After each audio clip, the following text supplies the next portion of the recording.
దుబ్బాక నియోజకవర్గంలో పార్టీని ఎన్నో రోజులు కాపాడిన వారి కంటే కొత్తగా పార్టీలోకి వచ్చిన వారికి పదవులు ఎక్కువగా దక్కుతున్నాయని కాంగ్రెస్ సీనియర్ నాయకులు సంజీవరెడ్డి ఆవేదన వ్యక్తం చేశారు. ఈ మేరకు సిద్దిపేట ప్రెస్ క్లబ్లో ఏర్పాటు చేసిన మీడియా సమావేశంలో ఆయన మాట్లాడారు. గడిచిన 10 సంవత్సరాలు బీఆర్ఎస్ అధికారంలో ఉంటే బీఆర్ఎస్ నాయకులను ఎదిరించి నిలిచిన తమకు ఎలాంటి న్యాయం జరగడం లేదని తెలిపారు. ఏ పార్టీ అధికారంలో ఉంటే ఆ పార్టీలోకి వెళ్లేవారు అన్ని రకాల పదవులు అనుభవిస్తున్నారని తెలిపారు. ఈ రోజు తెలంగాణ రాష్ట్రంలో దుబ్బాక నియోజకవర్గంలో 40 సంవత్సరాల నుంచి పార్టీ మారిన కార్యకర్తలకు 40 సంవత్సరాల నుంచి పార్టీ పట్టుకుని వచ్చిన కార్యకర్తలకు ఏమున్నదంటే జీరో బతుకులు ఉన్నాయి. ఈరోజు పార్టీ మారిన వారికే,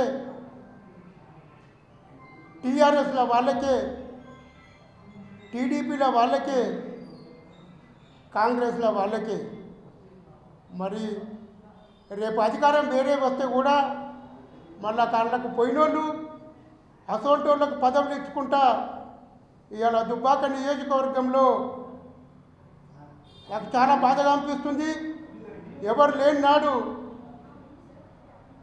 నేను ఆనాడు ఎన్డీఏ గవర్నమెంట్లో దిష్టబొమ్మ అంటుపెడితే నేను అంటుపెట్టిన, సోనియా గాంధీని విమర్శిస్తే ఆనాడు బీజేపీలోకి దిష్టబొమ్మ నేను అంటుపెట్టిన.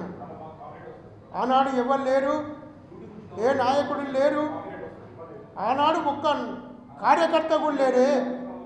తెలంగాణ ఉద్యమం కూడా ఆనాడు నేను చంద్రశేఖరరావును దిష్టబొమ్మ సిద్దిపేట బస్ స్టాండ్లో అంటుపెట్టిన ధైర్యమైన వ్యక్తిని నేను.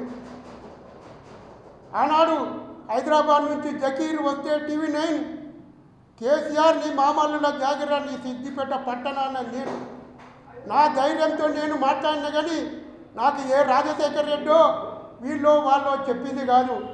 ఇవాళ కూడా నేను మాట్లాడినా కూడా వీళ్ళు వాళ్ళు చెప్తుండ్రు అనుకుంటుండ్రు. ఏమన్నా అంటే పార్టీ పదవులు ఇవ్వలేదంటే సస్పెండ్ చేస్తుండ్రు. అది ఎంతవరకు న్యాయమని నేను అడుగుతున్నా.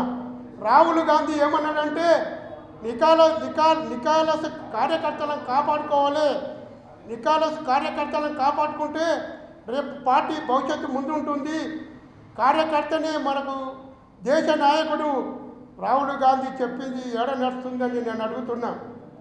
రాహుల్ గాంధీ అట్లా చెప్తుంటే రాష్ట్రంలోకి వస్తే పార్టీలు మారిన వాళ్ళకు పదవులు ఇచ్చి కాంగ్రెస్ పార్టీని